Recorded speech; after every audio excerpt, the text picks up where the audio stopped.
Hello everyone, welcome back to our new mini vlog. ঈদের দিন সকালবেলা ঘুম থেকে উঠে বেশ সকালে উঠেছিলাম, তারপর রেডি হয়ে যাব এক জায়গায়। না ঈদের ইনভিটেশনে নয়, যাব মায়ের বন্ধুর বাড়ি।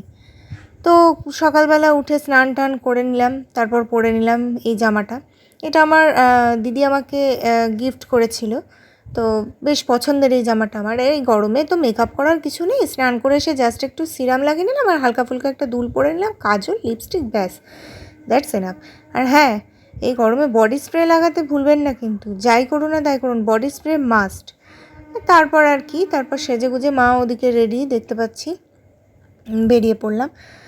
আর ঈদের দিনটা যেহেতু ছুটির দিন, তো অন্যভাবে কাটানোর জন্য চলে যাচ্ছি মায়ের বন্ধুর বাড়ি। কি করেছি না করেছি সেগুলো নেক্সট পার্টে দেখাবো তোমাদের। তো ওটা ছিল আমার ফাইনাল লুক। আর ঈদ মুবারক সবাইকে, দেখা হচ্ছে নেক্সট পার্টে, বাই।